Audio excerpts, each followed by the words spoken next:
नमस्कार। मैं नरेश कुमार जेठिया आप सभी का इस YouTube चैनल पर हार्दिक स्वागत करता हूं। और आज मैं आपको सोशियोलॉजी का एक टॉपिक डोमेस्टिक वायलेंस का next part types of domestic violence के बारे में बताने जा रहा हूं। घरेलू हिंसा के प्रकार,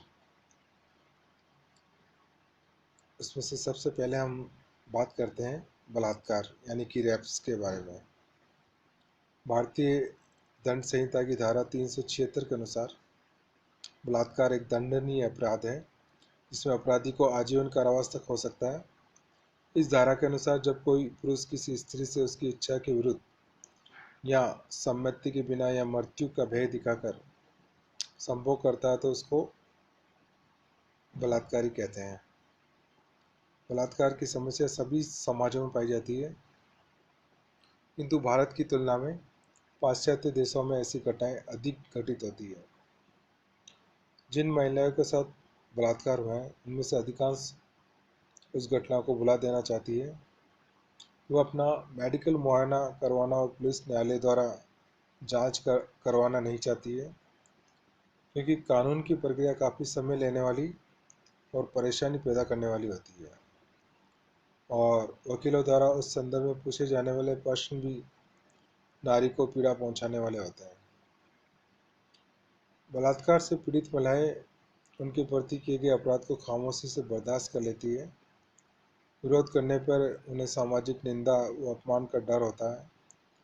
साथ ही नौकरी छूट जाने का भय, बच्चों के भरण पोषण करने की चिंता भी उन्हें सब कुछ बर्दाश्त करने को मजबूर करती है।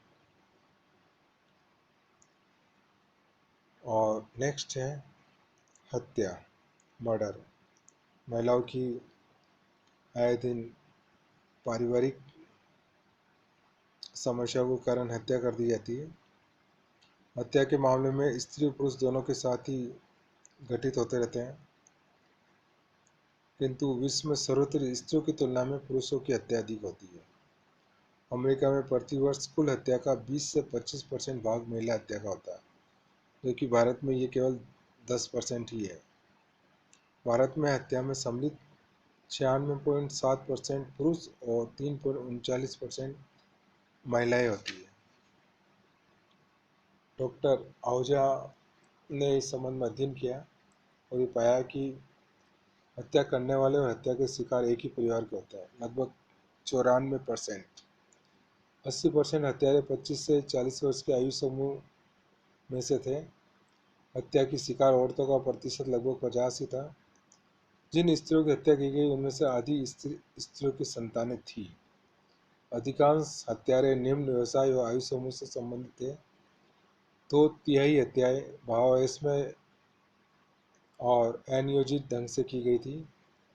और महिलाओं की हत्या का प्रमुख कारण स्त्री की लंबी बीमारी, अन्य पुरुषों से यौन संबंध और छोटे मोटे घरेलू झगड़े थे। नेक्स्ट है दहेज हत्याएं, डाउरी डेथ्स। भारत में दहेज एक गंभीर समस्या बनी हुई है और दहेज के अभाव में भारत में हजारों स्त्रियों को प्रतिवर्ष जलाया जाता है। उन्हें सास ससुर, देवर जेठ, पति, ससुराल पक्ष वालों के द्वारा कई प्रकार की यातनाएं दी जाती है। उन्हें भूखा रखा जाता है। उन्हें पीयर वालों से पैसा मंगाने के लिए तंग किया जाता है और यहाँ तक कि आत्महत्या करने और घर छोड़कर चले जाने तक के लिए मजबूर किया जाता है, जिससे कि पति दूसरी शादी कर सके और दहेज जुटा सके। हम देखते हैं कि भारत में 1961 में भारत सरकार ने दहेज निरोधक अधिनियम बना दिया और इस अधिनियम के अंतर्गत दहेज लेना और देना दोनों ही अपराध माने गए। किंतु वास्तविक स्थिति में दहेज समाज में कैंसर की तरह बढ़ता ही जा रहा है और दहेज संबंधी जो मुकदमों की संख्या है वो नहीं के बराबर है। हम देखते हैं अधिकांश दहेज संबंधी हत्याएं लड़की के जो ससुराल में ही होती है और ससुराल वाले हत्या संबंधी प्रमाण मिटा देते हैं और उसे आत्महत्या हादसे का रूप दे देते हैं। सामान्यतः देखा गया है कि दहेज संबंधी हत्या और उत्पीड़न के मामले निम्न और उच्च वर्ग की तुलना में मध्यम वर्ग में अधिक होता है और दहेज की समस्या निम्न जातियों की तुलना में उच्च जातियों में अधिक पाई जाती है। स्त्री शिक्षा के स्तर और देश हत्या में कोई कार्यक्रम संबंध नहीं पाया जाता। सोचा यह गया था कि शिक्षा के प्रसार के साथ साथ देश से संबंधित बुराइयों का अंत होगा, किंतु हुआ उसके बिल्कुल विपरीत और प्रतिवर्ष देश संबंधी हत्याएं उत्पीड़न की घटनाएं बढ़ती जा रही है। नेक्स्ट है पत्नी को पीटना, गृह हिंसा, wife battering, domestic violence. Bharat में पत्नी के रूप में नारी को प्रतिष्ठा रही है और उसे यहाँ गृह लक्ष्मी की संज्ञा से संबोधित किया गया है। पत्नी को पुरुष की अर्धांगिनी से धर्मचारिणी, धर्मपत्नी भी कहा जाता है और यहाँ पत्नी के अभाव में पति द्वारा किए गए धार्मिक कार्यों को निष्फल माना गया है। किंतु ये तस्वीर का एक पहलू है। पत्नी के साथ दुर्व्यवहार करने और उसे मारने पीटने की घटनाएं कई बार सुनने में आती है। 19वीं सदी के अंत तक इंग्लैंड में ऐसा कोई भी कानून नहीं था जो पुरुष को अपनी पत्नी के साथ गाली गलौज करने, चोट पहुंचाए, हत्या करने से रोके। किंतु आज नारी को अधिक कानूनी सुरक्षा प्राप्त है। कानूनी दृष्टि से आज नारी चाहे अपनी स्थिति की अच्छी नहीं हो, किंतु फिर भी स्त्रियों को घर में उनके प्रति किए गए हिंसा के विरुद्ध पुलिस में शिकायत नहीं करती है और कानून और न्यायालय की शरण नहीं लेती है। और इस बारे में पुलिस का जो दृष्टिकोण है वह भी असहयोगी है। नारी की ये मजबूरी है कि उसके साथ हिंसा का व्यवहार होने पर वह भी आर्थिक और सामाजिक कारणों, बच्चों के प्रति अपने दायित्व, सामाजिक निंदा से बचने आदि कारणों से सब कुछ शांत भाव से सहन करती रहती है और वो इसे अपना ही भाग्य मानती है। और नेक्स्ट है विधवाओं के प्रति हिंसा। विधवाओं के प्रति भी समाज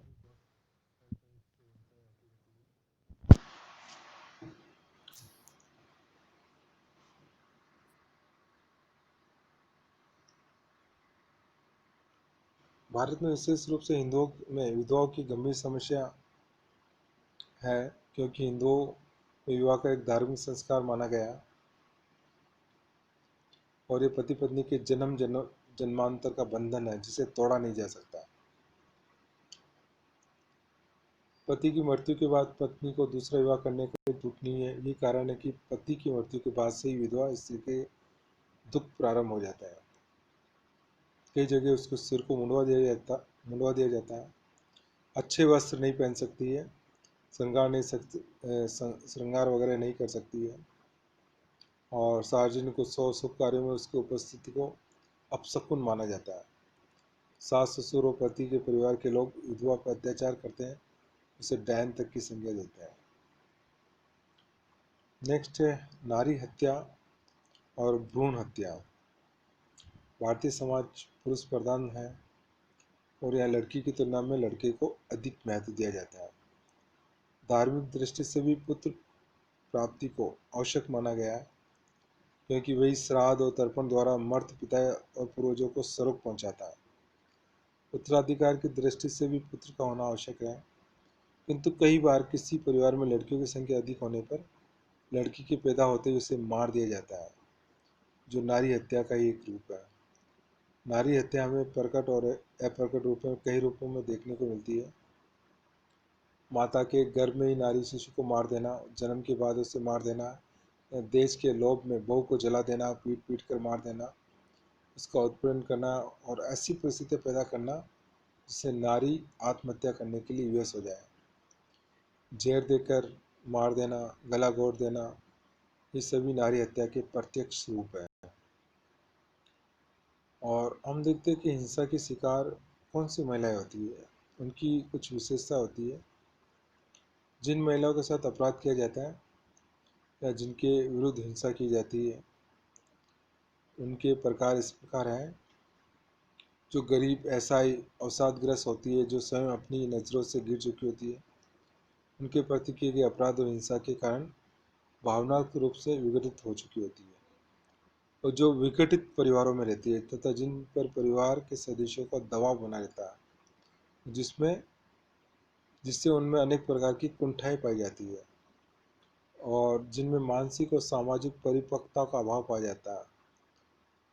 और नेक्स्ट है जिनके पति या ससुराल पक्ष के लोग विकृत व्यक्तित्व के होते हैं, या फिर नेक्स्ट है जिनके पति शराबी और नशेबाज होता है।